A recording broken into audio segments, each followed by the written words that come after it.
Tears of the Kingdom is one of the most anticipated games of all time and has the potential to become one of Nintendo's best games of all time. And today I'm going to be sharing with you my 5 most wanted features of Tears of the Kingdom.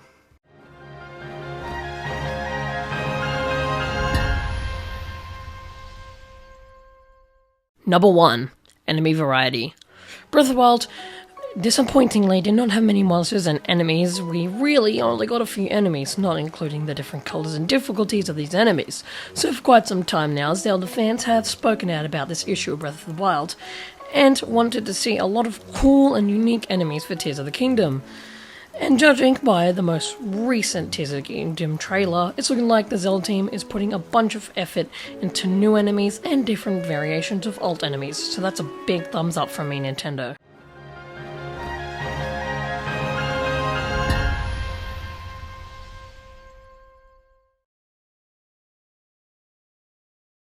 Number 2. Character development. I don't feel like there's enough strong connections between Link and other characters. Seeing how Tears of the Kingdom is supposed to be the most tragic and dark Zelda game, I feel like it would only be fitting if Link and Zelda were to create strong relationships in this game, only for a person to die. One of my theories is that Teba, the new Rito champion, will die while his son and Link are on a mission or quest. This would lead to his son becoming the new Rito champion, however he would grow hateful towards Ganondorf and would play a major role in his defeat.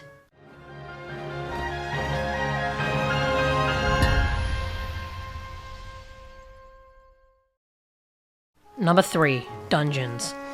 The dungeons / Divine Beast in Breath of the Wild were quite disappointing. I mean, they were quick, the bosses were nothing special, the most exciting being Fireblight and Thunderblight. I feel like the Zelda team will learn from this mistake and make a bunch of traditional Zelda dungeons, and maybe they'll be like 2 or 3 dungeons for each area, like a sky dungeon or a land dungeon or underground dungeon. I think you get my point. Each dungeon would also have their own cool and unique boss, which, again, judging by the trailers, they look absolutely amazing.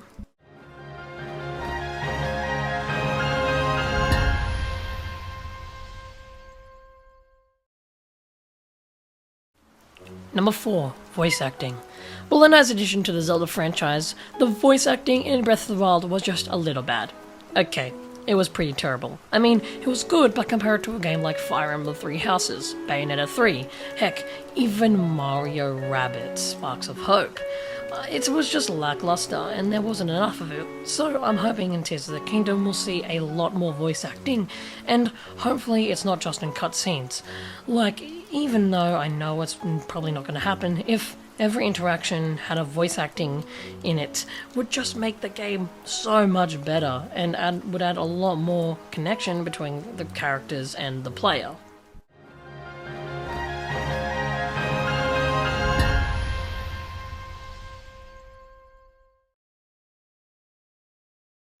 Number 5. Playable Characters. This is the big one, Playable Characters, and while I don't think it's going to happen, if you could play as Zelda or pretty much anyone other than Link, I would be happy. I mean, like, nothing against Link, he's a great character, and without him, Zelda games wouldn't be Zelda games. Just at times it can be repetitive to play as Link in every single Zelda game, and I understand this is more of a want rather than a necessity, but to actually make the game feel more open to both female and male players, I feel like you sort of have to put Zelda in there.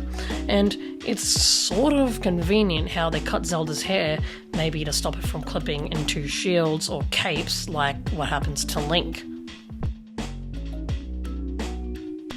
And that's the end of the video. If you enjoyed this video, make sure to like and subscribe. It really helps me stay motivated to make content like this in the future.